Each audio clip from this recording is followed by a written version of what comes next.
So this video is going to be about how to push back against the United Nations Agenda 2030. I'm going to do a whole series of videos on this about how to push back against various elements of Agenda 2030.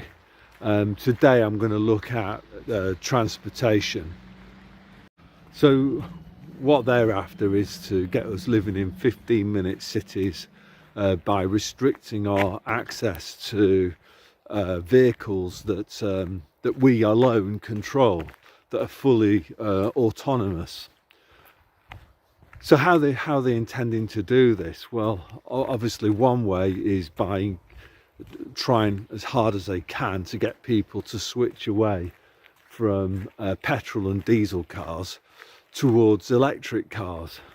Why is that? Well, basically electric cars can be just switched off, they can be immobilized. Indeed, what you would say is that any petrol or diesel engine car that was made from, I would say, about 2007 onwards is already highly compromised and therefore undesirable for us. Quite interesting. I had quite a few, I've had this a few times now, people talking about the UK government's plan to introduce a pay per mile charge to electric vehicle users, and the line that's been trotted out by the normies is, oh well, how are they going to get the data? And my answer to that is, they already have that data. Any car that's connected to the internet, which is basically any vehicle, petrol, diesel, electric, whatever, hybrid, anything that's been made after 2007 is internet enabled. So in real time, your driving data, if you're driving a car that was made after 2007, that driving data is already being uploaded to a cloud somewhere, cloud-based storage. So they'll already know where you're driving, on which roads, in real time. They will know how far you've travelled, not just in a year, in a month, but by the hour. They'll also know what speed you've travelled at various points along the route. They will know all of that already. And if they want to, they can charge you according to whatever criteria they dream up, because they already have the data. And it's also possible for them to switch your car off if it's electric, or even one of the more modern petrol or diesel ones that have got immobilizers fitted on them. They could be operated remotely through the internet so that your car won't start. So for me personally, a car that's been made after 2007 is an absolute no-no. I don't want one. The other thing that they're trying to do to limit our mobility is to make driving a car more expensive. And one way of doing that is by making cars less reliable and more expensive to repair. And that's exactly what's been happening. I would say, in terms of reliability, the absolute peak in car design probably was around 1999, early noughties. That was it in terms of car reliability. What we've had since then is all sorts of cars being designed with all sorts of weird stuff, like the wet timing belts on Peugeots. When the timing that's more likely to break, and basically that's your engine gone. The fact now that a lot of the engine components are sealed units, so if something breaks, the whole unit has to be replaced, which means that in many cases cars end up being scrapped because they've just become far too expensive to think about repairing. It's the same sort of situation, with other gadgets like refrigerators or washing machines. These days, what happens is the whole thing gets scrapped. So this kind of makes a mockery of any suggestion that the big club is interested in the environment. Of course, they're not. They might say that they're concerned about global climate boiling change, but again, that's just being used as an excuse, as for them to usher in systems and mechanisms that are designed to control us. So does this make it all inevitable then? Is it an inevitable thing that's going to happen to us all, that we all end up without a car because the cost of motoring has become too expensive and we're surveilled everywhere we go? Is this an inevitability? To that, I would say no, it's not. And the solution to it is to be more Finnish. Now, over here in Finland, you'll see a lot more older cars on the road. And that's partially because, well, it's down to two things, I think.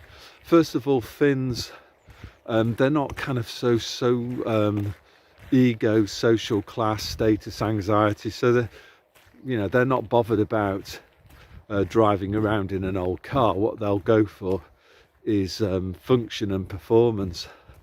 And old cars are often more reliable than new cars. So that's the first point. Second point is Finns being kind of slightly eccentric and like quirky. They often like those sort of retro designs from the 70s and 80s. They just think that they're cool looking, and for me personally, I'd happen to agree with them. Again, maybe this is part of the deliberate tactic, where new cars are just made to look kind of identikit, boxy, boring. There's not really many beautiful cars being produced anymore. And again, I think this is all about trying to turn people off from owning a private car. So what is the solution? Well, as I say, the solution is to try and find a car that's been manufactured before the year 2000 and then get it all fixed up. And then they won't be able to track and trace you and control your car because it's not internet enabled. Anything that's got the internet fitted on it, I think they call it smart, acquiring those things, those smart gadgets, is not a very smart thing to do. And what I would do is I would be starting to buy up anything that isn't smart now. Buy now before the rush, because, well, I think it's already happening in England anyway, in that some of these cars that were built before the year 2000, the prices are actually rising quite quickly. And I gather that from watching some of these internet channels like the Jeff Buys cars thing. Gradually more and more people are waking up to that. I think the other thing as well that's needed for this strategy is knowledge, or finding out and making contact with people who've got knowledge, who can actually repair these older cars. Best to make these contacts now and get the work done now, because in the future, who knows, they might make it more difficult for you to get access to these spare parts to keep these older cars on the road.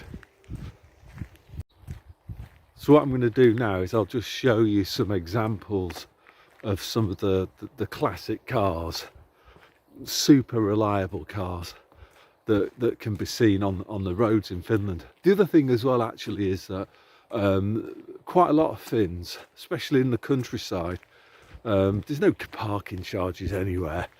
And there's a lot of the houses have got quite a bit of land attached to them. So many households, they'll own more than one car, including a classic vehicle. Quite often, that'll be used maybe as a summer car. So what I'm going to show you now is just some examples of some of these classic cars. So there's your first two examples. So we've got a white Volvo and then a red Vauxhall, which over here is kind of badged up as an Opel. So those two are both perfect anti-agenda 2030 cars in that they're simple, so there's less for them to go wrong, and they're cheap and easy to repair. So this one is one of Jeff Buys cars' favourites, Volvo V70 State. So something like that, it's just bulletproof, go on forever. And these can be had at the moment for less than £1,000. Here's another one. It's got its winter tyres on, no hubcaps, but the VW Bora. So I think that that was kind of around the year 1999, something like that. That was peak reliability, I think, in terms of Volkswagen. There's another Volvo, looks like a very well looked after one. So here's two examples of peak Ford, so like first generation Focus, absolutely bulletproof, as this even older Mondeo, still on the road, no, you know, no rust, cheap and easy to service, lasts forever. Klaus Schwab doesn't want you owning vehicles like this. He wants you owning vehicles that survey on you and that are programmable from remotely. Here's another example of peak Volkswagen, so a Passat. Again, you know, if these cheap to look after, and this type of car, it's not going to have cameras incorporated into your rear view mirror or the dashboard, and it's not going to automatically pull when you're driving on the motorway. It's not going to pull you over into the lay-by and say that the computer says that you need a rest. You know, it's not going to track and trace you because it's not, there's no GPS, it's not hooked up to the internet.